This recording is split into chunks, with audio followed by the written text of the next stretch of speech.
Selamat datang di channel ini, Sahabat Misteri. Kali ini kita akan membahas lebih jauh tentang hantu yang melegenda di Indonesia.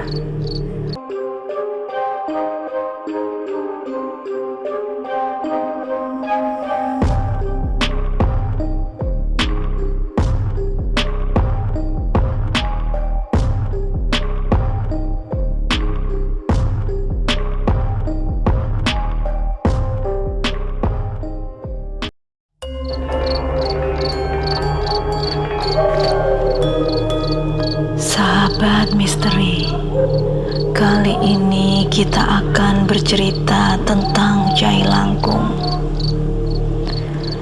Cai Langkung adalah suatu ritual yang melegenda dan tersebar luas di Indonesia, terutama di kalangan masyarakat Jawa.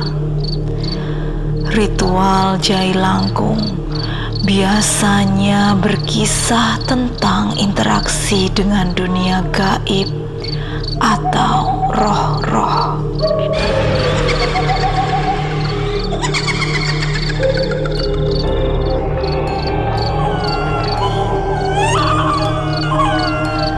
Cai Langkung seringkali dihubungkan dengan upaya untuk mengungkap rahasia, mendapatkan petunjuk dari roh-roh, atau mengatasi masalah.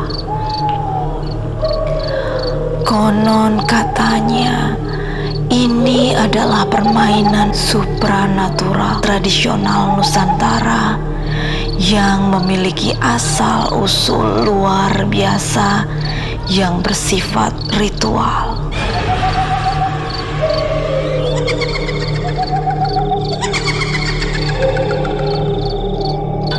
Cai Langkung menjadi salah satu permainan mistis yang berkembang dan populer di Indonesia.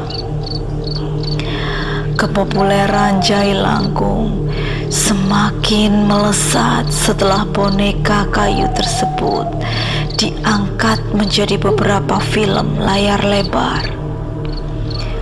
Permainan Cai Langkung pada umumnya digunakan untuk memanggil roh halus.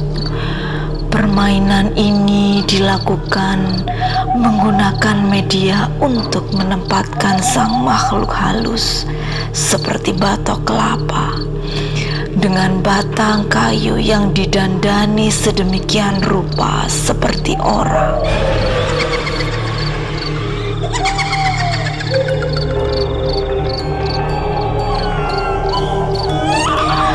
Dalam ritual Cai Langkung, objek utama adalah boneka kayu atau patung yang disebut Cai Langkung.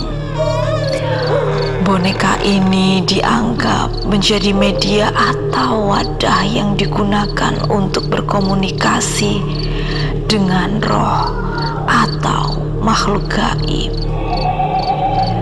Sebelum kita lanjutkan, jangan lupa untuk like, komen, dan subscribe karena kita akan membahas misteri lebih dalam lagi.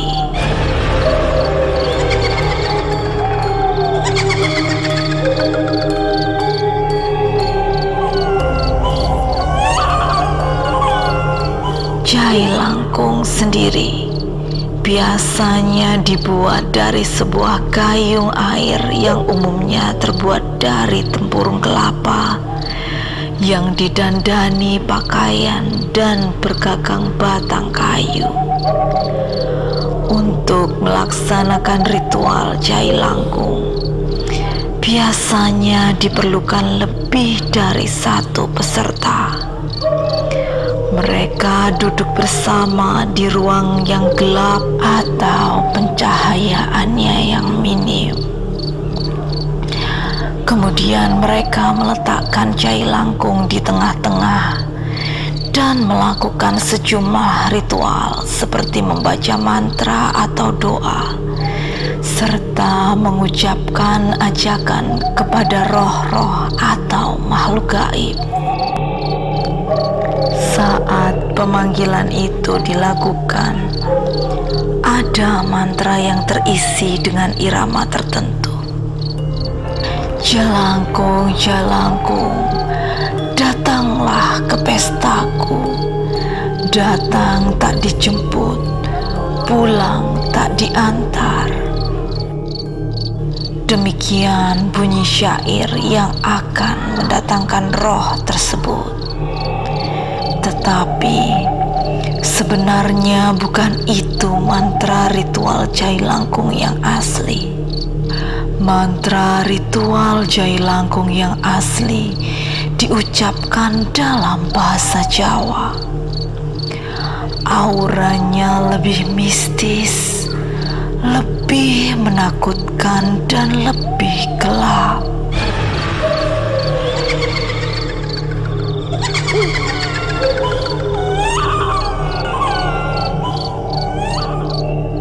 Mantra tersebut berbunyi, Hong yang wilaheng, hen jagat alusan roh gentayangan, ono jalangkung jai langsat, siro wujude ning kene, ono bolone siro, wangsul angslupo, yen siro teko goib, wenehono tondo ing golek bubrah, ono bolone siro wangsul angslupo, ono jalangkung jai langsat, siro wujude ning kene, ono bolone siro wangsul angslupo, yen siro teko goib, wenehono tondo ing golek bubrah.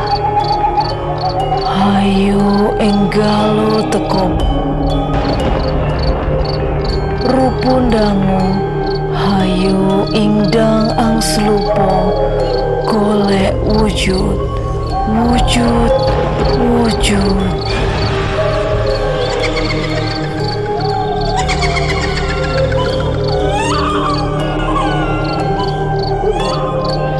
Permainan ini kebanyakan dilakukan di tempat yang angker dan pada waktu malam hari.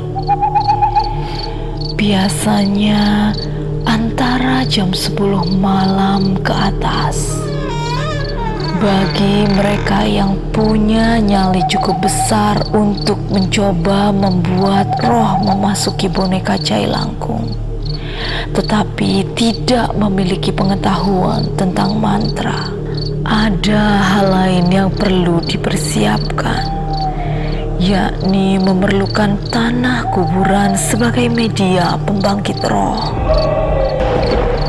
Selain itu, konon pelaku ritual perlu menyiapkan sesajen berupa dupa, jajanan pasar, atau gorengan sebanyak 7 rupa, kembang 7 rupa, kopi pahit dan manis, teh pahit dan manis, dan air putih, masing-masing 2 gelas. Kemudian pena atau pensil yang diikat di tangan boneka, serta kertas untuk menulis jawaban saat roh sudah masuk. Tujuan utama Jailangkung adalah untuk berkomunikasi dengan roh atau entitas gaib.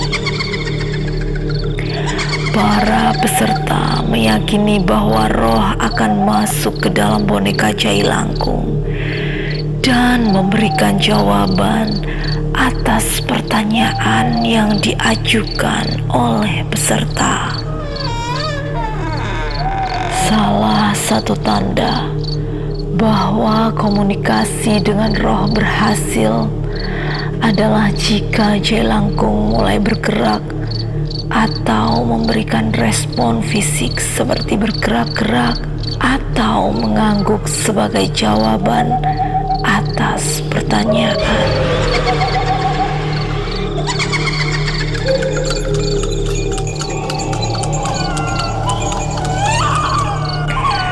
Peserta Jai Langkung biasanya mengajukan pertanyaan kepada roh-roh atau makhluk gaib, seperti pertanyaan tentang masa depan, nasib, atau hal-hal lain yang ingin mereka ketahui. Jawaban diberikan melalui gerakan atau respon dari Jai Langkung. Setelah komunikasi dengan roh, para peserta biasanya menutup ritual dengan cara yang dianggap aman dan benar menurut kepercayaan mereka. Ini dapat melibatkan doa penutup atau tindakan lain untuk meyakinkan bahwa roh telah meninggalkan boneka. Jai Langkung konon berhubungan dengan sebuah ritual tradisional Tionghoa yang telah punah. Ritual ini berasal dari kekuatan dewa Poyang dan Moyang, dewa leluhur.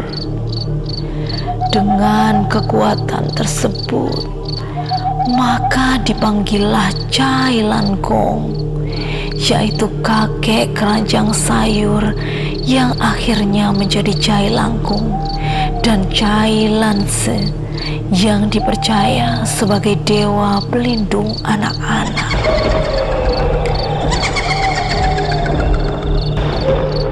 Dalam ritual Jai Langkung atau Jai Langkung, dewa Poyang dan Moyang dipanggil agar masuk ke sebuah boneka keranjang yang tangannya dapat digerakkan. Pada ujung tangan boneka tersebut diikatkan sebuah alat tulis, biasanya adalah kapur. Boneka tersebut juga diberi pakaian dengan pakaian manusia, dikalungi kunci, dan dihadapkan ke sebuah papan tulis sembari menyalakan dupa.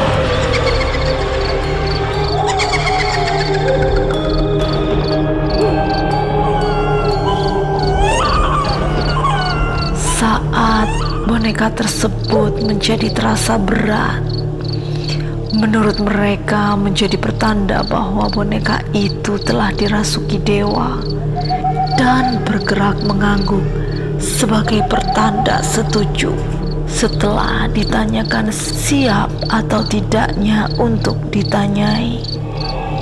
Jawaban-jawaban dari pertanyaan yang diajukan akan ditulis oleh dewa yang merasuki boneka tersebut pada papan tulis yang telah disediakan. Pertanyaan-pertanyaan yang diajukan sangat beraneka ragam, seperti nama makhluk tersebut, tahun berapa meninggal dan penyebab meninggalnya, bahkan sering juga tentang peruntungan masa yang akan datang dan nomor keberuntungan dalam perjudian. Ritual Jai Langkung atau Jai Langkung sendiri telah punah di Tiongkok. Namun diduga ritual dan namanya kemudian diserap ke dalam bahasa Indonesia menjadi Jai Langkung dan masih hidup karena hubungan negeri Tiongkok dan Nusantara yang telah berlangsung ribuan tahun lamanya. Berbeda dengan Jai Langkung, media yang digunakan untuk menampung dewa yang dipanggil dalam Jai Langkung adalah gayung penciduk air yang diiringi dengan nyala kemenyan dan perapian.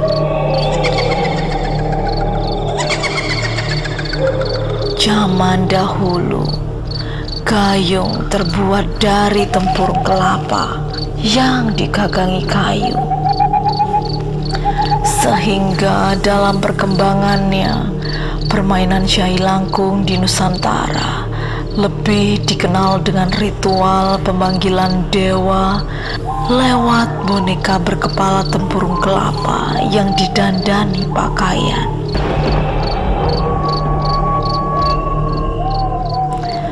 Tetap sebagai permainan anak, boneka ini akan dipegang oleh dua anak yang masih kecil dan dipandu seorang pawang yang memanggil dewa dengan sebuah mantra. Jawaban dari sebuah pertanyaan akan dituliskan pada selai kertas, batu tulis, atau kapur.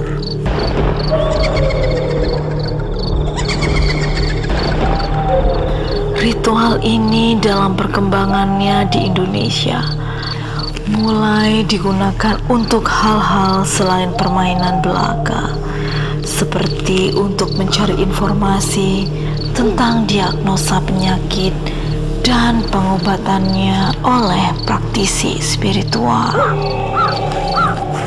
Karena sifatnya yang berupa ritual, yang memanggil dan berkomunikasi dengan makhluk halus, permainan Jailangkung yang awalnya sekedar permainan kemudian berkembang memunculkan mitos-mitos hantu atau kesurupan sebagai imbas untuk orang yang memainkan permainan ini.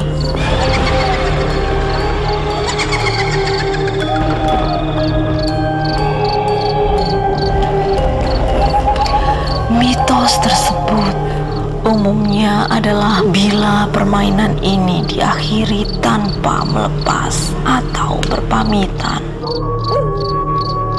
Mitos dengan makhluk halus yang masuk ke dalam boneka. Makhluk halus tersebut dapat menjadi ramah dan dapat membuat masalah untuk para pemanggilnya. Cerita tentang teror Jailangkung pun akhirnya berdatangan. Salah satunya adalah 3 bocah bernama Ari, Joni, dan Woko bermain Jailangkung di belakang sekolah mereka. Kemudian saat memulai, mereka pun ucapkan mantra-mantra yang dikenal untuk memanggil para makhluk halus memasuki Jailangkung tersebut. Namun, tidak ada respon apapun. Saat itu, Ari mengaku takut dan ingin pulang.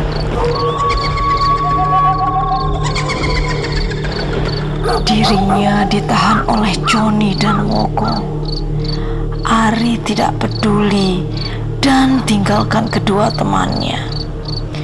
Joni dan Woko kemudian meninggalkan boneka Jailangkung di kebun karena tidak ada yang aneh. Malamnya, Woko yang sedang tidur kaget ketika jendela kamarnya diketuk dengan kencang. Saat terbangun dan melihat keluar, Woko melihat Jailangkung yang melayang. Woko berteriak lalu pingsan.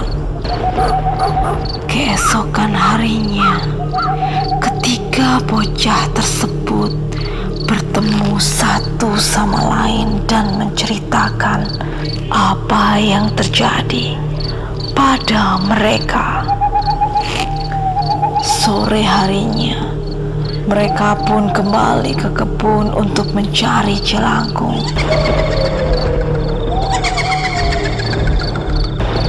Betapa terkejutnya mereka temukan Jailangkung sedang melayang di dekat pohon.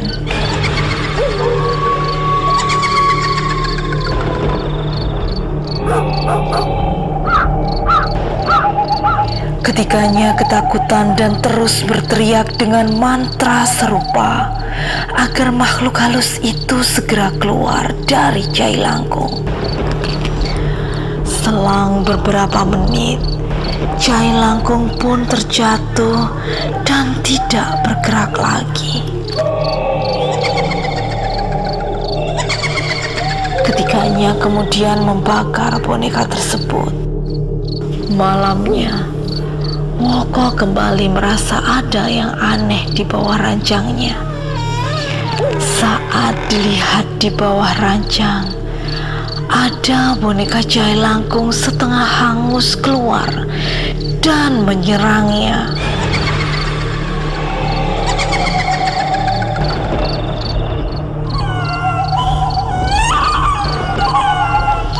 Tiba-tiba Woko dibangunkan orang tuanya karena telah mengigau dan berteriak Jailangkung. Cerita kedua datang dari sebuah rawa. Usai pulang sekolah, dua remaja bertemu di sebuah rawa gelap untuk bermain Jailangkung. Keduanya, Samsul dan Slamet, pun bermain Jailangkung. Keduanya kemudian mulai mengucapkan mantra memanggil makhluk halus. Beberapa saat kemudian, Jailangkung pun bergerak sendiri dan menulis. Slamet bertanya tentang identitas makhluk halus itu. Namun, sang makhluk halus justru menunjukkan tulisan yang tidak jelas. Lama-kelamaan, Jailangkung tersebut terdiam. Tidak lama, ternyata Samsul dirasuki oleh makhluk halus tersebut.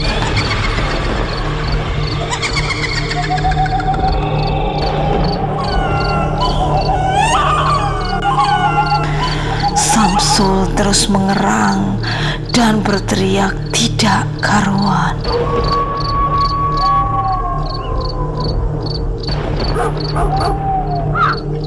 Slamet pun panik dan mencoba mencari bantuan. Untungnya seorang warga melewati lokasi mereka bermain. Saat kembali ke lokasi, Samsul kerasukan. Slamet dan warga tersebut tidak bisa menemukan temannya itu. Ternyata Samsul sudah berada di atas pohon sambil tertawa.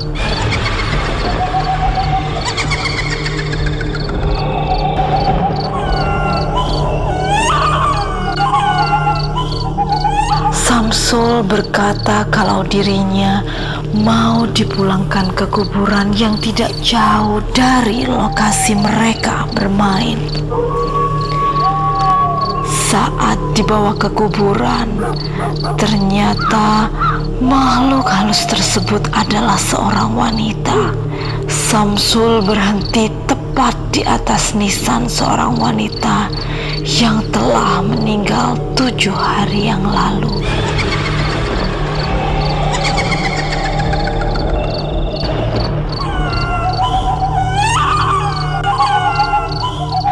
Usai didoakan dan keluar dari tubuhnya, ketiganya pun segera pulang. Sahabat misteri, itulah tadi berbagai cerita dan mitos Jailangkung. Jangan lupa untuk like, komen, dan subscribe, karena kita akan mengupas misteri-misteri lebih dalam lagi.